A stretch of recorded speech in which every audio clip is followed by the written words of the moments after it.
Kak, selamat sore. Kami dari siswi SMA Islam PB Sudirman Cijantung Jakarta yang hari ini akan mewawancarai kakaknya nih.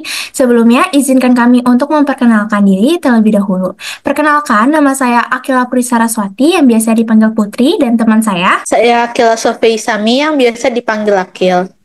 Nah, sekarang kita persilakan kakaknya dulu buat perkenalan diri ya, Kak.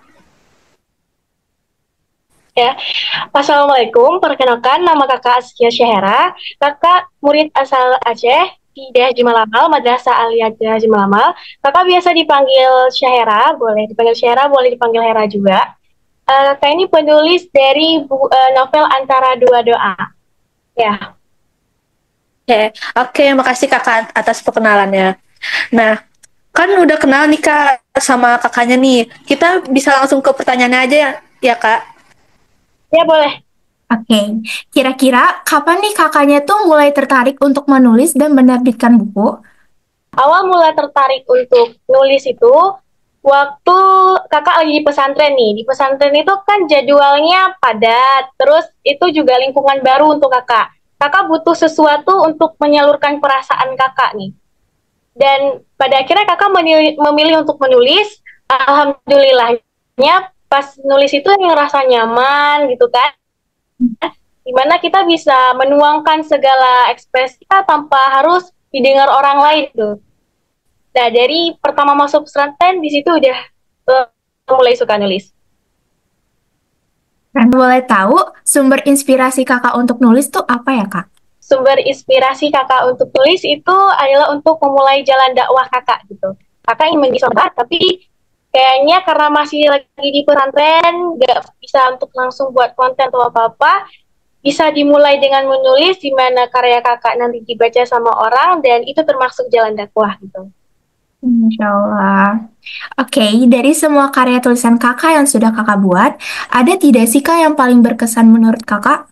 Menurut kakak nih ya, yang paling berkesan itu yang pertama, yang novel Antara Dua Doa itu, karena novelnya itu kan latar belakang pesantren, di mana ada beberapa kisah di situ adalah kisah pribadi kakak.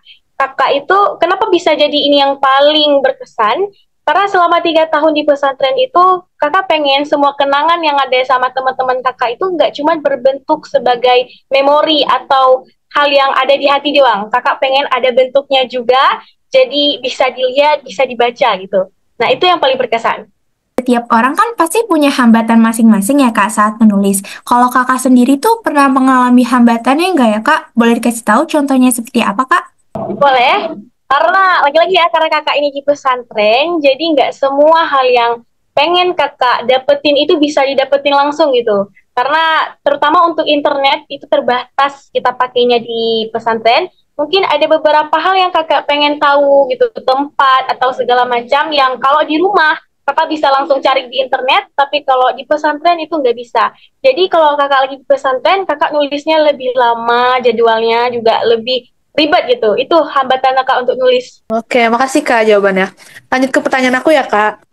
Nih, ada Ya, nggak sih Kak pengaruh dari lingkungan di sekitar kakak gitu yang ngebuat kakak ngerasa terdukung buat nulis sesuatu, buat nyalurin perasaan kakak dalam bentuk tulisan? pastinya ada. Untuk kakak pribadi itu teman-teman semua ngedukung kakak untuk nulis juga. Karena mereka bilang karya kakak alhamdulillah bagus gitu. Dan orang tua juga, semua keluarga juga alhamdulillah dukung kakak untuk nulis. Dan lebih ke perasaan pribadi juga, banyak hal yang ingin kita tunjukkan kepada orang-orang, tapi mungkin tidak harus dengan berbicara gitu, dengan menulis juga bisa. Lingkungan kakak tuh suportif sama positif banget ya Kak? Ya alhamdulillah itu. Nah, menurut kakak peran dari sastra itu sendiri atau tulis apa karya-karya dalam bentuk tulisan yang pernah dibuat orang-orang di kehidupan masyarakat sekarang apa Kak? Dari perspektif kakak aja nih. Perspektif kakak ya, kalau karya sastra itu sebagai media pendidikan. Contohnya misalnya seperti cerita atau puisi, di mana di dalam cerita dan puisi itu memiliki nilai-nilai moral yang diajarkan kepada orang-orang yang membacanya, orang-orang yang menikmati karyanya gitu. Berarti emang berpengaruh banget ya sama kehidupan masyarakat. Ya, Nah, berpengaruh. kapan kakak nih ngerasa kalau ngebuat karya dalam bentuk tulisan tuh emang passion kakak gitu? Kakak nyadar pas umur kakak 14 tahun mungkin, dimana kakak ngerasa ketika ada tugas bahasa Indonesia, disuruh ngarang cerita, disuruh bikin sesuatu yang menyangkut dengan sastra, kakak lebih mudah untuk ngebuatnya, kakak lebih cepat siap, dan disitulah kakak ngerasa kayak, oh my god, it's my passion gitu. Ini pertanyaan terakhir ya kak. Ada nggak sih kak pesan-pesan kakak buat generasi sekarang gitu yang emang dia passionnya tuh dalam apa menulis atau ngebuat karya dalam bentuk tulisan, tapi mereka masih belum pede gitu apa belum yakin sama bakat mereka gitu. Pesan dari kakak untuk mereka-mereka yang tahu visionnya menulis, mereka ingin menulis, tapi hambatannya mungkin karena mereka takut diejek oleh orang-orang, takut karyanya tidak diterima. Pesan kakak mulai aja dulu, karena dengan mereka mulai itu udah menjadi suatu hal yang sangat hebat dengan mereka ingin memulai gitu. Untuk soal apakah karya kita akan diterima dengan baik atau akan menjadi hal yang positif, menurut kakak itu adalah sebuah keunikan tersendiri bagi seorang penulis itu. Pasti seorang penulis, seorang sastrawan punya ciri khas masing-masing dalam menulis, terutama dalam karyanya. Jadi jangan takut nanti karyanya diejek atau apa. Yang penting mulai aja dulu. Oke, makasih kakak buat pesan-pesannya. Makasih banyak juga buat kakak yang udah ngejawab pertanyaan-pertanyaan kita hari ini ya kak. Izin kami akhiri buat sesi wawancara hari ini. Dan terima kasih banyak kak. Selamat sore.